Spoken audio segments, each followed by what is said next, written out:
Bienvenue Stop Invest, la chaîne de top d'investissement. Ici, on parle essentiellement d'entreprises de qualité. Avons-nous une opportunité d'investissement sur Duty Free International? C'est la question à laquelle on va essayer de répondre en se basant sur les états financiers de la compagnie. Je rappelle que ceci représente uniquement mon point de vue et non un conseil d'investissement. Et comme d'habitude, je me réserve le droit de me tromper. C'est une demande spéciale d'un de nos abonnés Top Premium. Et je rappelle que dans le service Top Premium, vous pouvez demander des analyses quantitatives et avoir la certitude que ça va être fait. Ok, donc le lien est dans la description de cette vidéo.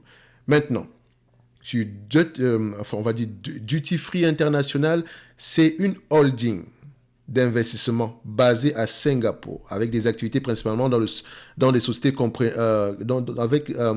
les activités principales de la société comprennent le commerce de marchandises hors taxes ainsi que des services d'accueil commercialisés sous les marques ZON. Je ne sais pas ce que c'est quoi ZON. Bref, ce sont les marques. Donc, la société opère à travers deux segments: négoce de produits hors taxes et de marchandises non dédouanées et holding d'investissement et autres. Donc, c'est-à-dire que cette compagnie-ci n'est pas aussi facile à analyser qu'on pourrait le penser. Parce que quand vous lisez un tout petit peu la description ici, voilà, vous allez voir ici que la société possède le Black Forest Golf and Country Club et une plantation de palmiers à huile. Oui, la même société. Comment est-ce qu'on va évaluer la plantation de palmiers à huile? Donc, son Golf and Country Club, 18 trous et sa plantation de palmiers à huile couvrent plus de 700 acres, tous situés près de la frontière entre la Malaisie et la Thaïlande. Ah, je sais pas quoi. Bref, la description me dit déjà, en fait, avec juste la description, je peux déjà voir que nous avons ici quelque chose d'assez, enfin, ça pourrait être assez complexe à analyser. On va aller voir les états financiers ici. C'est une compagnie que je ne connais pas et je peux déjà vous dire que c'est clairement quelque chose qui ne va pas m'intéresser. Ok, donc parce que je n'investis pas généralement dans ce genre de région-là. C'est déjà assez compliqué en Europe et aux États-Unis s'il faut encore aller regarder en Singapour ou en Thaïlande où vous pouvez trouver des opportunités, je précise bien, d'accord? C'est compliqué pour moi. Bref, le revenu décroissant. Bon, si on parle ici de duty free, zone franche, ici, non douane, des marchandises ici, dédouanées, etc. Donc, on peut se dire ici que, voilà, ça peut être affecté ici par le domaine du voyage. D'accord? Donc, maintenant, le tourisme plutôt. OK? Donc, les revenus ici l'impact pourrait ici être temporaire. Et on voit ici qu'il y a un certain relèvement ici sur les derniers trimestres. En tout cas, jusqu'au mois de novembre 2022. OK? Donc, admettons que c'est ça. Maintenant, en supplément de ça, est-ce que la marge brute va dans le même sens, est restée stable à peu près malgré la baisse, la diminution du revenu? Non. Donc ici, on voit que la marge brute a impacté, d'accord, mais on est revenu à un certain niveau, donc à peu près à ce qu'on a connu par le passé, d'accord, ce qui me permet encore de dire ici que ça doit être le secteur du tourisme qui a été impacté ici. Ok, ça c'est la deuxième chose. Maintenant, je compare les net income et les free cash flow pour voir si l'entreprise a un historique même de rentabilité. Et les free cash flow, d'accord, je les mets ici. On pourrait se dire, ouais, dans une certaine mesure, elle gagne de l'argent, mais également, vous pouvez voir que c'est pas, bref, voilà quoi, c'est pas très stable, ok? En tout cas, avant la pandémie, ça allait, d'accord? Donc, ça va, ok? Ça va.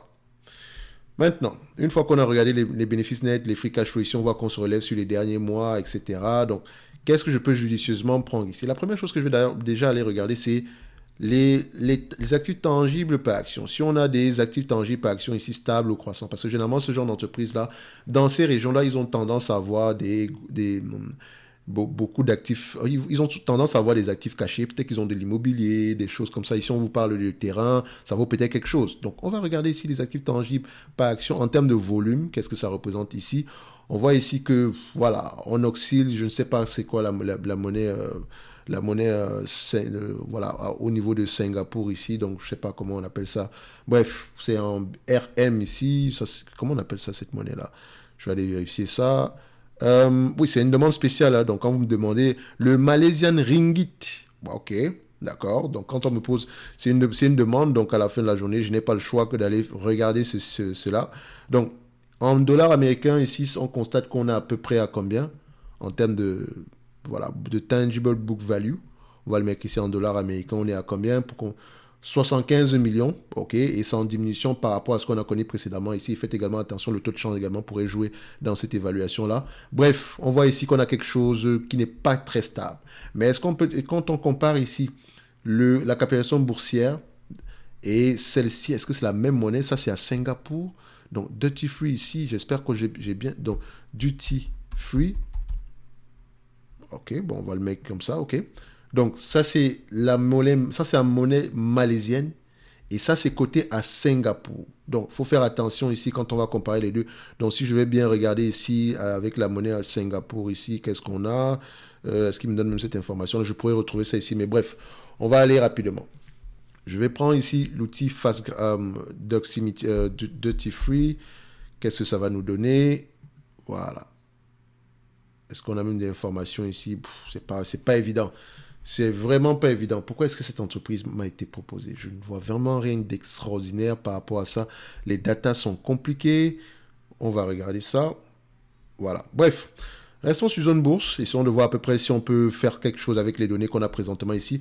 On va checker d'abord le revenu. On va se dire que est-ce que l'entreprise, avant que la pandémie ne commence, est-ce que c'est une entreprise qui avait tendance à avoir des marges assez correctes? Donc, on voit ici que les marges nettes étaient aux alentours en tout cas sur les 3 années ici précédentes, on était peut-être aux alentours des 7% par là.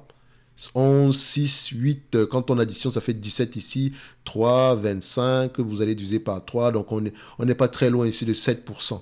D'accord? Mais 2020, on a été impacté négativement. 2022, négativement. 2020 négatif. 2021 négatif. 2022 négatif. Mais ça, c'est la pandémie également. Donc, on doit également faire de la guesstimation ici. Est-ce que vous êtes chaud pour faire de la guesstimation sur ce type de compagnie ici?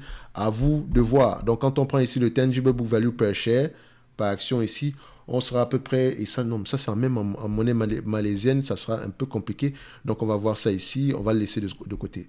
On va l'évaluer en prenant en considération ce qu'on avait l'habitude d'avoir par le passé. Donc, je prends ici les marges nettes, essayer de voir à peu près quelle est la moyenne des marges nettes ici. Donc, je prends la moyenne des marges nettes ici, je prends la médiane, on est à quelque chose comme aux alentours de 8,41%, ok, en termes de médiane. 8,41%, ça peut être plus élevé que ça, moins élevé, mais voilà, 8,41, on peut même aller, on va le mettre à 8,41% ici. Sur les 20 dernières années, on n'a pas le 20 dernières, sur les 10 dernières années, exactement, on va mettre ici 8,41%, d'accord? Attendez, voilà, on va les mettre à 8,41%, ok? Maintenant, le revenu ici, je veux qu'on travaille avec le revenu qu'on a eu, disons, avant la pandémie. OK? Avant la pandémie. Ici, on va voir à peu près qu'on a aux alentours ici de... Je vais remettre ici en monnaie malaisienne ici.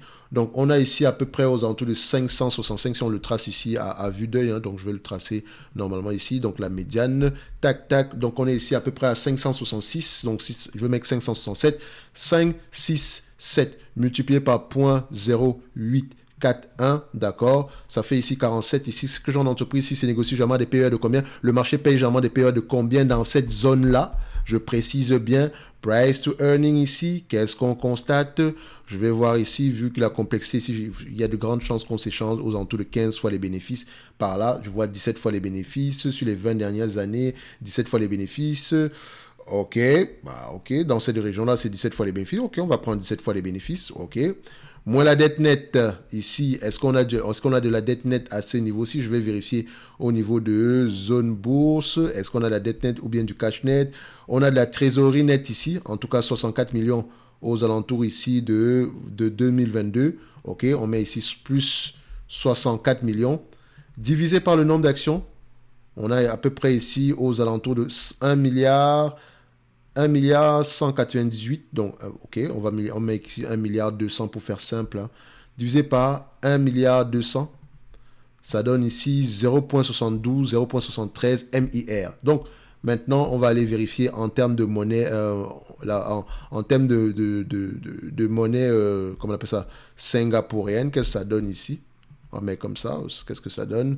Donc 0,73, 0,73, ça donne quoi ici? 0,73, ok, je mets 73 ici. 0,73 MIR2, c'est quoi la monnaie de ce pays-là? SGO, SGD. Ok, 2 SGD.